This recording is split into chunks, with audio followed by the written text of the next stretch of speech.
안녕하세요. 10분 대학원 생활의 정한성입니다. 본 영상은 석사생들의 지극히 주관적인 의견을 포함하고 있습니다. 교수님, 조이 대학원생들이 당황할 수 있습니다. 무분별한 공유는 조이 대학원생들에게 공감받을 수 있습니다. 오늘 영상은 연구개발 계획서 작성법에 대한 내용을 소개해 드리려고 하는데요. 지난 영상까지는 연구개발 사업이라는 것은 무엇이고 또 수행기관은 어떤 게 있는지 종류는 어떻게 되는지 그러한 기초적인 내용을 말씀드렸는데 사실은 그 모든 내용이 오늘 연구개발 계획서 작성을 위한 아주 조그만한 팁이었다는 것을 혹시 여러분은 알고 계셨나요? 연구개발 계획서 작성에 필요한 내용들이 사실은 앞에 수행기관에 대한 내용이 어느 정도 포함되기 때문에 어느 정도에 대한 지식을 가지고 계신다면 조금 더 쉽게 접근하실 수 있을 거라고 생각을 해서 먼저 그러한 영상을 소개를 해드렸던 거고요. 오늘 소개해드릴 연구개발 계획서 작성 내용에서 사실은 RFP라는 것에 대해서도 조금 설명을 드릴 거고, 그 다음에 RFP를 어떻게 봐야 되는지, 그리고 계획서 작성을 위해서는 우리가 무엇을 생각을 해야 되는지에 대해서 중점적으로 얘기를 해보고자 합니다. 대학원생 여러분들은 계획서라는 단어를 들으면 어떤 느낌이 먼저 드시나요? 저 개인적으로는 계획서라고 하면은 굉장히 타이트하고 정말 내가 정말 그 계획대로 곧이곧대로 정말 해야 해서 정말 스트레스나 압박감을 갖는다는 느낌을 먼저 받게 되거든요. 특히나 그 계획을 작성하는 단계가 정말로 힘들죠. 네. 물론 아니실 분도 계시겠지만 저 개인적으로는 그렇습니다. 그래서 이제 특히나 개인적인 계획도 짜기가 굉장히 어렵고 여행 계획 짜기도 굉장히 어려운데 심지어 연구개발 과제에 대한 계획서를 작성을 해라 라는 거는 어떻게 보면은 처음 접한 분이시라면 굉장히 어렵게 느껴지실 거라고 생각을 합니다. 그게 사실은 당연한 거고요. 실험실마다 다르고 또 과제의 성격마다 다르겠지만 대부분의 연구실에서는 사실은 이 연구개발 계획서라고 하는 것은 사실은 박사급 혹은 박사 과정을 수료하시거나 이수하신 분들 혹은 졸업하신 분들이 사실은 많이 작성을 하신다고 합니다. 사실 석사 과정에 계신 분들이 연구개발 계획서를 처음부터 끝까지 작성하는 과정을 경험한다는 것은 사실은 보기 드물지만 그래도 알고 있다면 나중에 큰 도움이 될 거라고 생각을 합니다. 사실은 저 역시도 석사를 졸업하였지만 연구개발 계획서는 많이 작성을 해본 경험이 있기 때문에 반드시 박사가 아니라고 해서 나는 못할 거야 이런 마인드로 생각하시지 않아도 될 것 같습니다. 네. 자, 연구개발 계획서라는 단어가 굉장히 어렵게 느껴지실 텐데요. 조금 쉬운 예를 들자면 여러분들 주변 지인분들에게 내가 무언가를 사고 싶은데 그거에 대해서 이유를 설명해 보신 적이 한 번쯤은 있을 거라고 생각을 합니다. 가령 태블릿 PC를 구입한다고 생각해 보면요. 주변 분들에게 먼저 그렇게 얘기를 하겠죠.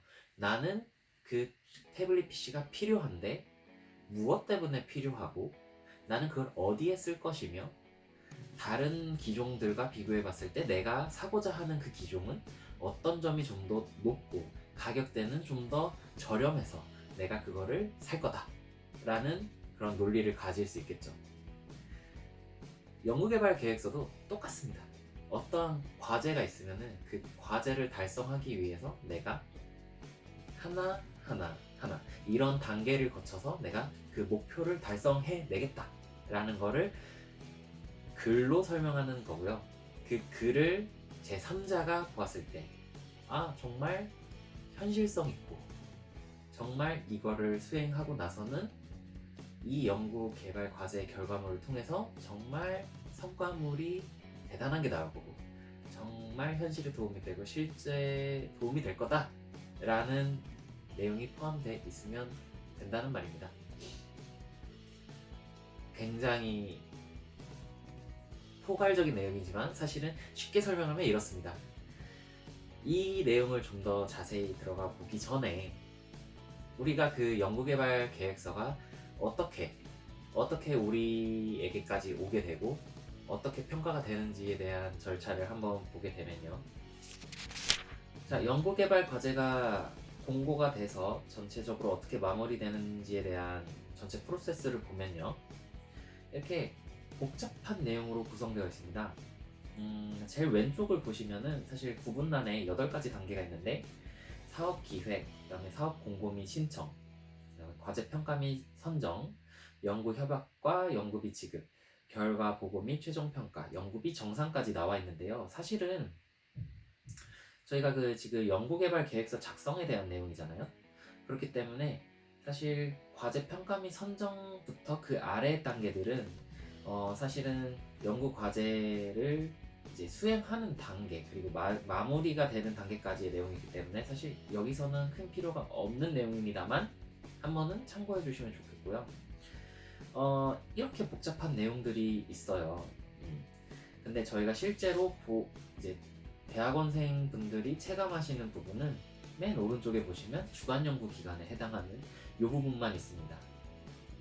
제일 상단에 있는 기술 수요 조사서 작성이라는 내용인데 이거는 사실 대학원생 분들이 하실 일이 거의 없어요. 이거는 어떤 거냐면 국가에서, 그러니까 우리나라가 이제 연구 개발을 하고 싶은데 사실은 지금 굉장히 다양한 학문들이 다양한 깊이로 연구가 진행되고 있고 그걸 사실은 정부가 모두 다 관리하기는 굉장히 어렵습니다. 그렇기 때문에 현장에서 연구하시는 분들이 어떤 연구가 지금 필요하고 앞으로 필요하고 이거를 개발해야 우리나라 그 과학 발전에 이바지할 수 있다라는 것을 작성하게 되는 내용이 있는데 이게 바로 기술 수요 조사서입니다. 이 기술 수요 조사서를 작성하는 분들은 대부분 이제 대학교 교수님 혹은 정말 산업 현장의 연구원 분들이 많이 작성하시게 되고요. 이러한 것들이 전문기관을 거쳐서 중앙행정기관에서 사실은 심의가 이루어집니다. 이렇게 심의가 이루어져서 선정된 과제 내용들은 예산이 배정되고 그 예산이 배정된 거에 따라서 전문기관을 통해 과제가 공고가 된다고 보시면 되겠고요. 저희는 그 공고가 된 내용을 보고 이제 연구계획서 작성 및 신청을 하게 되면 됩니다. 네. 그 다음 단계는 이제 연구개발계획서 작성을 하고 신청을 해서 발표 평가를 하게 되고 평가에서 통과하게 되면은 선정이 되죠. 그러면 이제 협약을 맺게 되고 연구비 지급을 받게 되고 연구비를 받아서 연구를 수행하게 되고 결과를 내게 되고 그거에 대한 보고를 하게 돼서 마지막에 정산을 하는 단계까지 가면 전체 하나의 연구과제의 프로세스가 끝나게 됩니다. 요거는 오늘 이렇게 그냥 간단하게 보시고 다음 영상에서 좀 더 자세히 얘기할 수 있으면 좋겠네요. 앞서 말씀드렸듯이 이렇게 8가지 단계로 진행이 되는데 저희는 실제 대학원생들이 경험하는 단계는 이렇게 6개 정도만 보시면 됩니다. 네, 앞서 보셨듯이 연구개발 과제 하나가 나오는데 정말 복잡한 과정을 거치게 되잖아요. 그리고 이런 복잡한 과정을 거치는 이유는 왜 그럴까요? 왜 이렇게 복잡한 과정을 거치게 될까요? 정답은 연구개발 과제는 국민의 세금으로 운영되는 것이기 때문에 정말 과제 성과가 실제로 적용이 돼서 체감할 수 있어야 됩니다. 이게 무슨 말이냐면 예전에도 그런 기사들이 많았었는데 연구비를 횡령한다든지 혹은 연구비를 대규모 투자를 했으나 과제의 성과가 미미했다든지 그러한 경우가 굉장히 많았는데요. 그런 경우가 많았기 때문에 애초에 과제를 선정하거나 혹은 과제 연구 내용을 이제 공고를 낼 때 현실성 있는, 그러니까 실현 가능한 부분들을 하려고 합니다. 그러다 보니까 이렇게 다양한 분야에서 기술 수요가 조사된 부분들을 중앙행정기관에서 한정된 예산을 효율적으로 분배하기 위해서 저렇게 다양한 단계를 거쳐서 과제를 선정하게 되는 거고요. 마찬가지로 국내에 있는 다양한 연구진들이 그 연구에 대해서 이제 잘 수행할 수 있겠지만 정말 성과물을 잘 내려면은 1년의 선정평가에서 좋은 점수를 받은 팀이 가져가는 게 그분들이 생각하기에는 가장 효율적으로 예산을 분배하고 집행하는 것이라고 생각하겠죠. 그렇기 때문에 이러한 단계를 거치게 되는 거고요.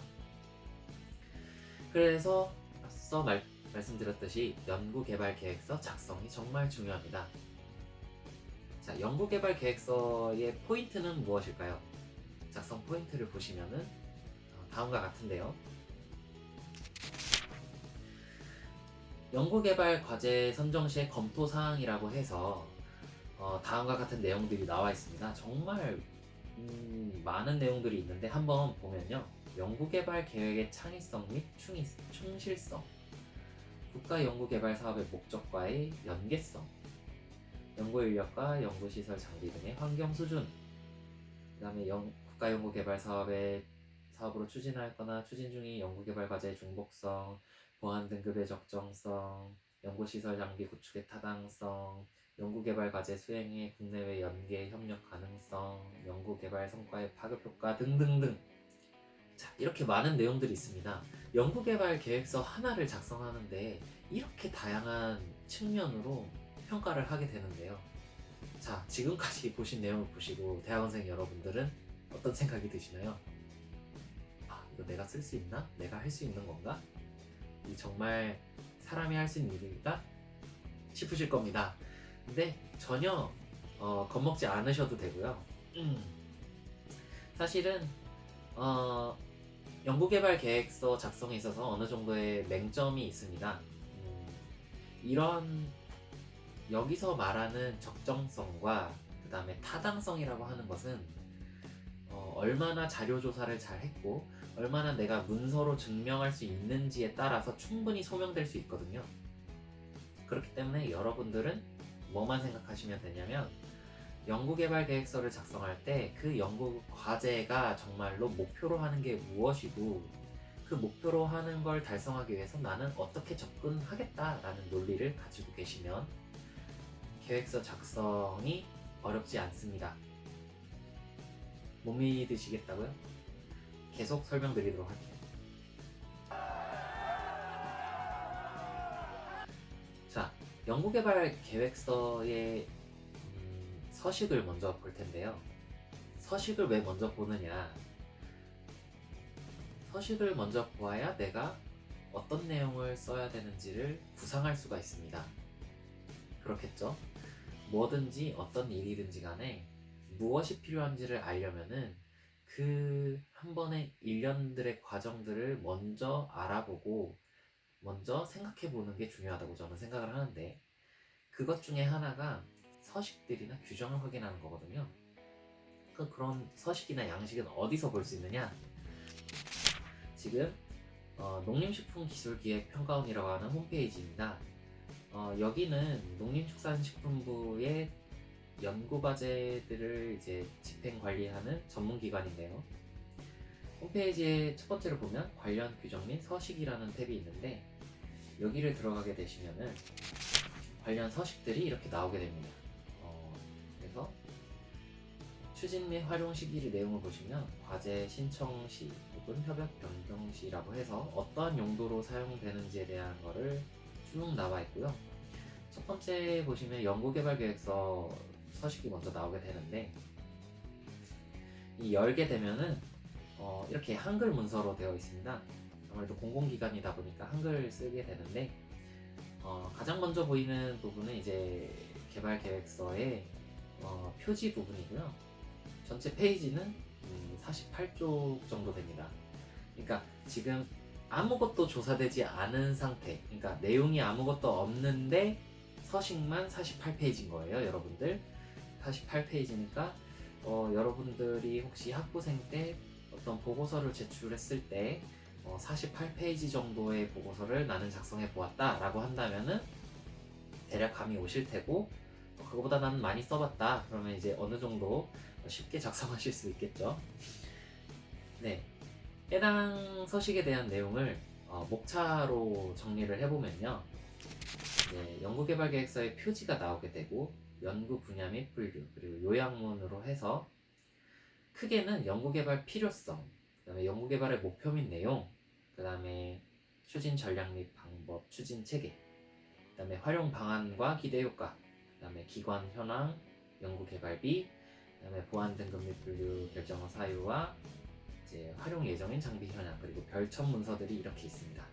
여러분들 목차를 보시면 이렇게 나와 있는데 어떻게 내가 작성을 해야겠다라는 감이 오시나요?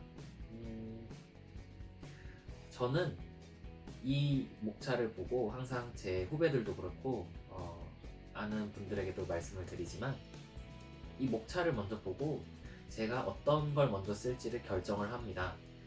저와 같은 경우에는 영상과 같은 순서로 작성을 하게 되는데, 연구기관의 현황부터 먼저 작성을 시작을 해요. 연구기관 현황 같은 경우에는 왜 작성을 먼저 하게 되냐면, 내용에 보시면은 총괄 연구 책임자나 세부 협동 위탁 연구 책임자, 그리고 기관 정보 현황이 각각 들어있는데요. 요 내용은 사실은 충분히 쉽게 알 수 있는 내용이거든요. 학교에 계신 분들, 그러니까 대학원생 분들은 만약에 내가 세부, 그러니까 총괄 책임자 기관이다, 혹은 협동 기관이다 라고 해도 들어가는 내용은 그 산학협력단에 문의를 하시면은 해당 내용을 쉽게 알 수 있고요. 그 다음에 연구 책임자의 정보는 사실은 교수님 혹은 박사님의 정보를 입력하면 됩니다. 그렇기 때문에 쉽게 작성을 할 수 있는 거고요. 만약에 우리 기관이 아니고 다른 협동기관이나 위탁기관, 그 다음에 그런 기관들에 대한 정보는 어떡하나요? 라면은 그쪽에 메일을 보내서 요청을 하면 됩니다. 네, 이 양식을 같이 메일로 첨부해 드리고, 이 부분을 좀 작성해 주세요 라고 요청을 드리면 충분히 작성을 해 주실 거고요. 그렇기 때문에 굉장히 쉽게 작성할 수 있습니다. 그 다음 두 번째는 연구 개발비 부분인데요. 사실은 이 연구 개발비가 굉장히 머리가 아픈 부분이죠. 사실은 굉장히 머리가 아픕니다. 왜 머리가 아프냐면요, 나중에 보여드리겠지만 항목들이 굉장히 많은데, 항목들이 많은 데다가 만약에 연구진을 구성하는 데 있어서 우리 기관이 아니라 다른 기관들까지 섞여 있다 라고 한다면은 그 다른 기관들의 내용들도 취합해야 될 상황이 생기거든요. 그렇기 때문에 이렇게 머리 아픈 거는 먼저 분배를 해야 돼요. 어떻게 분배를 하느냐, 교수님과 상의를 해서 올해 예산을 먼저 나눕니다. 각 기관별로. 만약에 이 과제에 우리 기관만 참여한다, 우리 연구진만 참여한다 라고 하면은 그 100% 다 저희 거니까 저희가 그냥 나누면 돼요. 근데 만약에 3개 기관이 참여를 하게 되면 그 연구비를 이제 각각 비율에 맞춰서 나눠야겠죠. 그 나눈 걸 가지고 예산을 세부 항목을 짜야 되는데, 이 첫 번째로 이 나누는 단계가 굉장히 어렵습니다. 왜 그렇겠어요, 여러분들? 이 과제 하나 진행하는데 돈이 적게는 1000만 원 단위고 많게는 이제 10억, 100억 단위인데, 연구비를 많이 가져갈수록 할 수 있는 연구의 범위가 늘어나게 됩니다. 그렇기 때문에 누구나 많이 가져오고 싶어 하죠. 그렇기 때문에 항상 연구 책임자 분들끼리 보이지 않는 완력 싸움을 하게 됩니다. 그렇기 때문에 시간이 오래 걸려요. 그래서 메일을 보내거나 교수님하고 상의를 해서 기관별로의 나누는 비율을 정하고, 그게 정해지면 저희 기관에 해당하는 것만 빠르게 작성을 하면 됩니다. 네. 그리고 마지막에는 학교의 대학원생분들은 산학협력단 직원분들에게 검사를 한번 맡으셔야 될 거예요. 왜냐면 이제 돈에 관련된 거고, 산학협력단 분들도 이게 본인들의 직인이 찍혀서 나가는 부분이기 때문에 한 번씩 검토를 해주시거든요. 그것도 사실은 예산 내용 하나만 가지고도 많은 얘기를 할 수 있는데 우선 여기서 넘어가도록 하겠습니다. 그다음 마지막으로는 이제 이 별첨 문서들을 챙겨야 돼요. 별첨 문서들. 별첨 문서들은 왜 챙겨야 되느냐면 정말 계획서를 잘 작성했어요. 제가 그런 사례를 한번 들었는데 계획서 정말 잘 작성했고 내용이 정말 심사관들이 봐도 정말 우수한데 이 증빙 자료의 역할로서 할 수 있는 내용들이 별첨에 들어가 있거든요. 근데 이런 내용들을 한 연구진들이 챙기지 못한 거죠.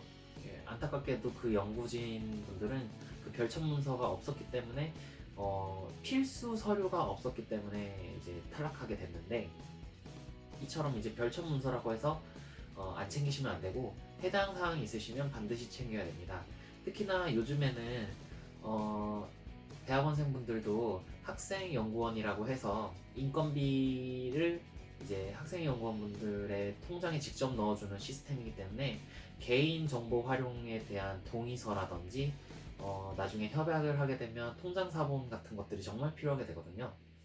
근데 그러한 것들이 필수 서류들이 이제 구비되지 않는다면 당연히 과제의 선정 단계에서 문제가 발생할 수 있으니까 이 별첨 서류들을 하나하나 다 읽어보시고 해당되는 내용이 있다면 반드시 챙기시는 게 좋습니다. 자, 그러면은 연구개발 계획서에서 우리가 지금 별첨 문서까지 봤고 목차가 어떻게 구성되어 있는지까지 보았는데 그러면은 이제 남은 것들이 있잖아요. 이제 화면에 보시면은 연구개발의 필요성, 목표 및 내용, 이제 추진 전략 및 추진 전략이나 방법 및 추진 체계, 기대 효과나 활용도가 이런 거는 어떻게 작성해야 되나요? 라는 의문점이 분명히 드실 거예요. 이런 내용들을 사실은 하나부터 열까지 맨땅에 헤딩하듯이 진행하면은 정말 어렵습니다. 사실 답도 없고요. 그래서 이런 것들을 참고할 수 있는 게 사실은 RFP입니다. 네, RFP. RFP가 뭘까요? 여러분들 RFP에 대해서 한번 들어보신 적이 있으실까요? 저는 사실 대학원 생활 들어와서 처음 들어봤습니다. RFP는 약어인데요. 뭐에 대한 약어냐면 Request for Proposal이라고 해서 이제 어떠한 제안서를 요청한다라는 느낌인 거죠. 그래서 이제 매해, 매 분기마다 연구 과제를 공고하는 기간이 있습니다. 그 공고하는 기간에 이제 그 기간에 전문 연구 기관의 홈페이지에 들어가게 되면은 연구 과제를 공고하게 되는데요. 이제 화면에 보시면서 설명드리도록 하겠습니다. 자, 처음에 말씀드렸던 농림축산식품기술기획평가원의 이제 홈페이지에서 보면은 사업 공고 버튼이 있고요. 이 사업 공고 버튼은 사실 다른 전문 기관의 홈페이지에도 동일하게 있습니다. 여기를 들어가게 되면은 지금 진행되고 있는 사업 공고뿐만 아니라 앞으로 진행될 내용 그리고 이미 완료된 내용들까지 한 번에 볼 수 있고요. 예시로 한번 이미 끝났지만 19년도 10월 16일부터 29일까지 공고되었던 접수되었던 내용을 한번 먼저 들어가 보면은 저희가 먼저 이제 공고 기간이랑 접수 기간을 볼 수 있죠. 대학원생분들도 앞으로 사업 공고를 계속 확인하시게 될 텐데 보통 공고가 나고 나서 접수가 마감될 때까지는 대략 한 달 정도의 기간이 있습니다. 그렇기 때문에 먼저 공고를 최대한 빨리 보는 게 중요하겠죠. 공고를 먼저 확인을 하고 한 달 정도의 여유를 두어야 아까 보았던 연구개발 계획서를 충분히 작성할 수 있을 테니까요. 그 다음에 확인해야 될 내용은 이제 첨부 파일입니다. 지금 화면에 보면은 첨부 파일이 4가지가 있습니다. 첫 번째는 농생명산업기술개발사업 지정공모과제 시행계획 재공고라고 나와있고, 두 번째는 신규과제 접수 안내, 세 번째는 국가과학기술표준분류체계, 네 번째는 농식품과학기술분류체계라고 해서 이렇게 4가지 파일이 들어가 있는데 여러분들 이 네 가지가 사실은 모두 필요합니다.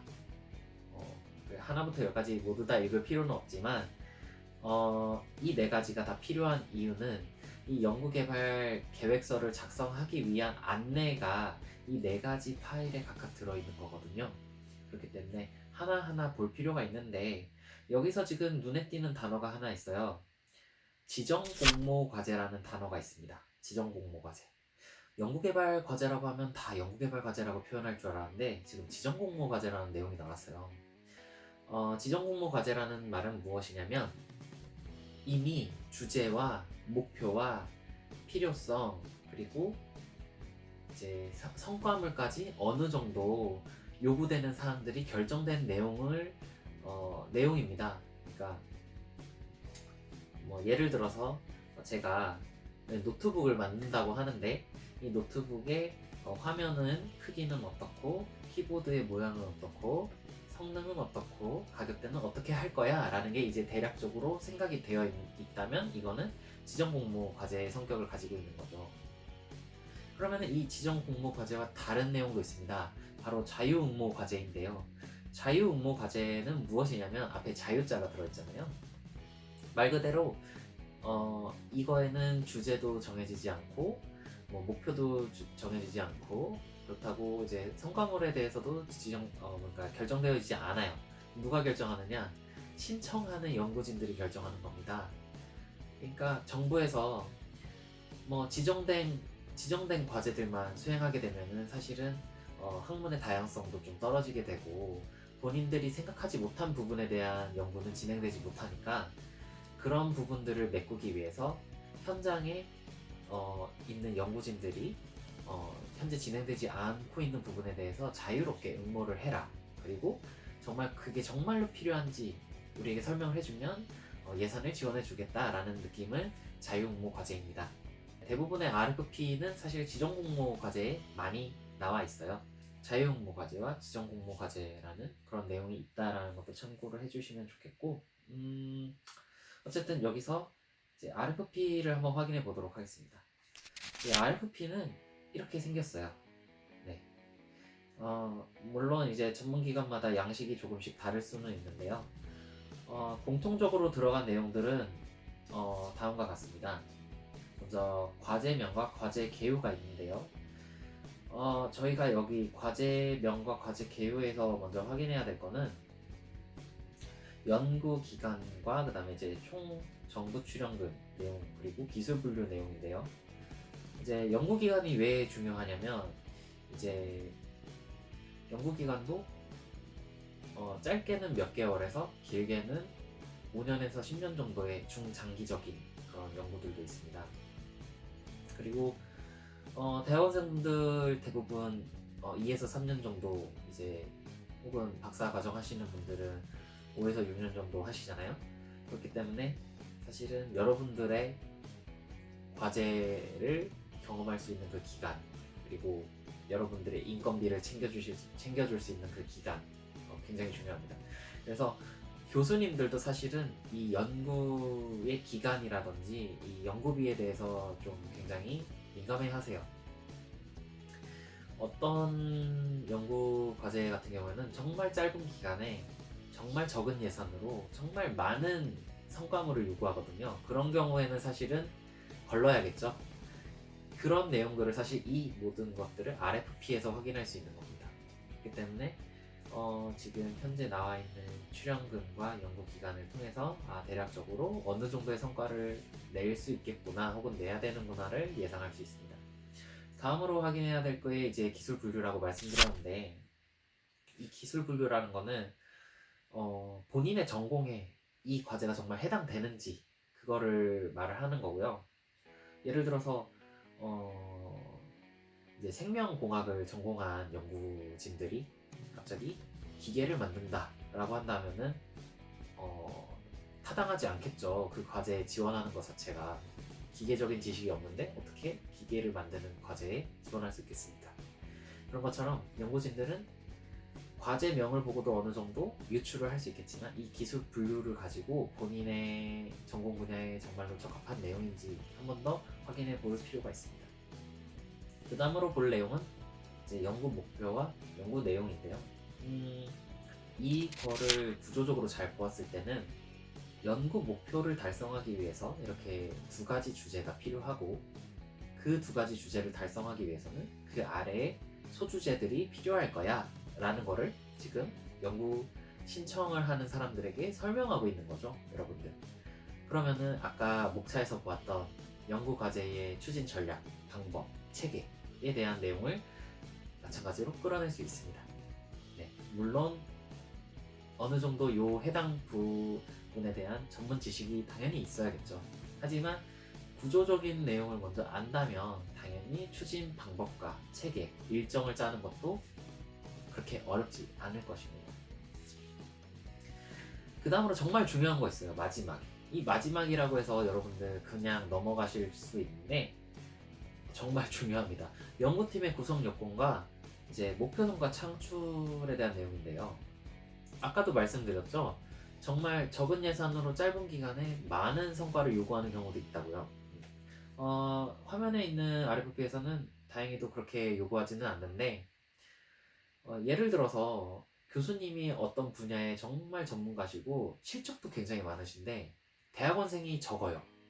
2명이나 3명밖에 없는데 논문을 1년 안에 6편을 내라 라는 과제를 맡았다면 대학원생분들 어떡하시겠어요? 1년짜리인데 1년 안에 6편을 내야 돼. 그것도 SCI급도. 어쨌든 그런 성과를 창출할 수 있는지 없는지 그 현재 연구진들의 캐파를 확인하는 것도 정말 중요합니다. 물론 저도 알죠. 대학원생분들이 그걸 결정하는 거 아니라는 건 저도 아는데, 그래도 대학원생분들 여러분들도 연구원입니다. 교수님에게 말씀을 드려야죠. 말씀을 드려서 저희는 할 수 있습니다, 없습니다 정도의 얘기는 하실 수 있습니다. 네, 어쨌든 정말 이런 부분을 확인을 해야 되고요. 목표 성과는 왜 또 확인을 해야 되냐면 과제를 진행하면서 이제 달성해야 될 부분들을 항상 염두에 두셔야 돼요. 여기서는 이제 시스템 개발 한 건, 알고리즘 개발 한 건이라고 적혀 있는데 이미 시스템 개발이라고 하는 게 한 가지 주제에 잡혀 있기 때문에 이거는 당연히 개발이 될 거고, 알고리즘 개발 역시도 이제 시스템을 개발하면서 당연히 개발이 되겠죠. 그러니까 요 RFP 같은 경우에는 그런 것들을 다 짜임새 있게 구성되어 있다고 볼 수 있어요. 근데 어떤 경우에는 RFP에서 그 연구 내용에서 자세하게 다뤄지지 않았는데 성과물에서 이제 어떤 것들을 특정한 거를 요구하실 수가 있어요. 예를 들면은 이건 정말 기술 개발에 대한 내용인데 논문을 뭐 요구한다든지, 어떤 거는 이제 정말 학술적인 내용인데 특허를 내라고 한다든지, 그런 거 같은 경우에는 이제 숨어 있는 의도가 있기 때문에 연구진 분들이 그 의도를 조금 캐치를 하시고 연구 성과를 달성하기 위해서 중간에 조금 더 추가를 해야 될 필요가 있습니다.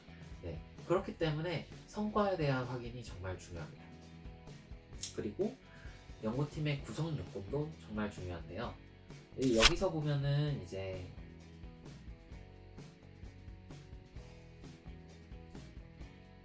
시스템 및 소프트웨어 개발 경험을 갖춘 대학미 연구소와 국내외 협력 연구 가능이라고 써 있습니다. 자, 이게 무슨 말일까요? 구성 요건이. 마지막에 가능이라고 적혀 있지만 사실 목표 성과에 보면은 시스템 개발도 해야 되고 알고리즘 개발도 해야 됩니다. 그렇다는 말은 시스템을 개발할 수 있는 능력이 있는 팀과 일을 해야 편하겠죠. 만약에 본인들이 할 수 있다면 괜찮습니다. 그렇지만 할 수 없다면 어떡하죠? 보통 제가 알기로는 알고리즘과 시스템 개발은 보통 이제 공과대 쪽에서 많이 하실 수 있을 텐데, 여기 이 과제는 사실은 농림축산 분야거든요. 수의대 분들이나 아니면은 축산대 분들이 알고리즘을 개발할 수 있을지, 그렇죠? 그렇기 때문에 성과에 대한 내용을 잘 보고 성과에 대해서 필요성이 느껴지실 겁니다. 어떤 팀과 일을 해야 될지. 예. 하지만 여러분들, 제가 다시 한번 말씀드리고 죄송하지만 여러분들이 그걸 결정하실 수 없다는 건 저도 아는데 그래도 이야기는 하실 수 있죠. 네.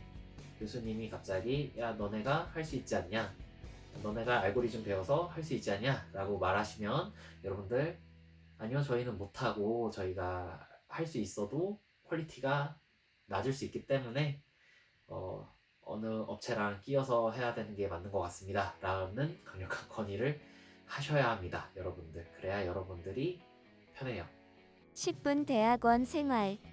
네, 지금까지 간단하게 RFP는 어떻게 구성되어 있고 각 내용들을 연구개발 계획서 작성 시에 어떻게 연관을 시켜야 되는지에 대한 내용도 살짝 말씀을 드렸는데요. 사실 연구개발 계획서 작성은 정말 말씀드릴수록 끝이 없는데 이거 하나만 아셔도 될 것 같습니다. 먼저 목차를 확인하세요.